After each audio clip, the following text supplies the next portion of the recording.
इसी लेकिन देखिए ये जो है, ये जो बेसिक जो रूट प्रॉब्लम है, रूट कॉजेस को देखिए। ये जो टेररिज्म के प्रति हमारा जो रिस्पांस है, इसी एक शांति की मानसिकता को हमने, झूठी मानसिकता को अपना वो लेके बनाया हुआ है कि साहब हम तो एक एक्सेप्शनल देश हैं, हम तो पैदा ही नॉन वायलेंस से हुए थे। झूठ, माफ कीजिए, लेट मी बी ब्लंट, झूठ, सफेद झूठ। आप वायलेंस से पैदा हुए हैं। पूछिए कैसे? 60,000 सैनिक भारतीय आजाद हिंद फौज के जापानियों के साथ लड़े इंफाल कोहिमा में। 26,000 उनमें से उन्होंने अपने प्राणों की बलि चढ़ा दी। और वो लड़ाई, वो बोले कि इधर उधर 19-20 की थी। अगर जापानी फौजें उस वक्त टूट के निकल पड़ती दीमापुर के लिए, भारतवर्ष में अंग्रेज गए थे। 19-20 की लड़ाई थी ये, इतना तक उन्होंने कर दिया। उसके बाद भी वो हार गए, पूरा पीछे हटते गए। वो पूरा बर्मा के थ्रू, जहां आज ये रोहिंग्या और बौद्धों का हो रहा है, और उनके 60,000 में से 26,000 यानी 46% शहीद हुए। अंग्रेजों की खड़ी की हुई एक भारतीय सेना थी उस वक्त, जिसमें 2.5 मिलियन मैन, 25 लाख लोग थे। पूरे 25 लाख में से 20,000 शहीद हुए द्वितीय महायुद्ध में। आप समझते हैं? मैं इसलिए आंकड़े दे रहा हूं कि आप अंदाज लगाएं कि सैक्रिफाइस किसने किया। 26,000 60,000 में से मारे जाते। हिला के रख दिया अंग्रेजी सरकार, ब्रितानवी सरकार को उन्होंने छुपा के रखा। ब्रितानवी सरकार ने सबसे बड़ा सत्य, भयंकर सत्य, कि भारत की एक आजाद हिंद फौज बन चुकी, वो लड़ रही है भारत की आजादी के लिए। वो अहिंसावादी नहीं है। वो नहीं कहे कि साहब हमने लाठी खाई, हमारी भैंस ने भी लाठी खाई। लाठी तो मेरी भैंस भी खाती है। अब ये थोड़ी ना कि मेरी भैंस जाके बैठ जाएगी गद्दी में, ठीक है। लेकिन वो लड़े, वो मरे, वो शहीद हुए। और हालांकि वो हार गए, they lost the battle, but they won the war. ये समझिए क्यों they won the war।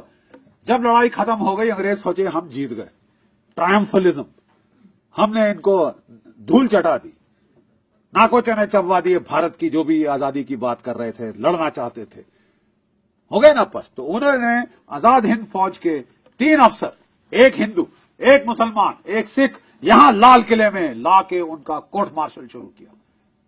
लाल किले में क्यों? क्योंकि इनका नारा था हम लाल किले पे झंडा फहराएंगे। तो लाल किले पे झंडा फहराओगे, तिरंगा, ये तुम्हारा यहां कोर्ट मार्शल होगा। और अब उन्होंने सब दुनिया को बताना शुरू किया कि ये थी आजाद हिंद फौज, इंडियन नेशनल आर्मी, उसकी हमने ये कर दिया, वो कर दिया, युद्धबंदी बन गए, हार गए, पिट गए। पूरे देश में आक्रोश की लहर फैल गई। और आक्रोश की लहर तो फैली, वो तो अलग है। भारतीय सेना में म्यूटनी शुरू हो गई। जबलपुर के क्षेत्र में 4 यूनिटों ने म्यूटनी कर दी। इंडियन नेवी के अंदर, रॉयल इंडियन नेवी के अंदर, मुंबई के जहाजों में म्यूटनी शुरू हो गई। ये क्या मतलब? थर्रा गए अंग्रेज। 25 लाख सशस्त्र भारतीय सैनिक डीमोबिलाइज किए जा रहे थे वर्ल्ड वॉर 2 के बाद। कोई 80 से 1000 के करीब यहां अंग्रेज सैनिक थे। बोले साहब अगर 25 लाख भारतीय सैनिक हमारे पे टूट पड़े तो हम क्या इनको रोक पाएंगे? नहीं रोक पा सकते आप। तो उन्होंने बोला साहब अच्छा है कि हम बड़े ग्रेस के साथ निकल जाए।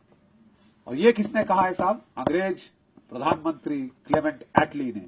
जब 1948 में जब वो आया, कलकत्ता में आया, तो उस वक्त गवर्नर थे चक्रवर्ती, पीबी चक्रवर्ती। उन्होंने उनसे बात करी कि साहब क्विट इंडिया मूवमेंट तो खलास हो चुकी थी, फिर आप गए क्यों? उसने बोला Subhash Chandra Bose and the INA कहते हैं कि 25 लाख अगर हिंदुस्तानी फौज में बगावत होती तो हम क्या कर सकते थे? हम थक चुके थे लड़ाई लड़ के 5 साल। हमने कहा चले जाना, ठीक है। तो आजादी कैसे मिली आपको? बिना चक्र बिना ढाल नहीं मिली, माफ कीजिए। सत्य यह है कि कुर्बानियों से मिली, लड़के मिली, कुर्बानियों से मिली, लड़के मिली। उस कुर्बानी की कीमत आपको हमेशा याद रहनी चाहिए। आप आपका देश इस कगार पे है कि या तो वो एक महाशक्ति बनेगा या वो टूट जाएगा, टुकड़े टुकड़े हो जाएंगे। सामंत आपके में यहां बैठे मिलेंगे आपको, हर 24 कदम के बाद आप टैक्स पे करेंगे, एंट्री का और पासपोर्ट बनाएंगे अपने।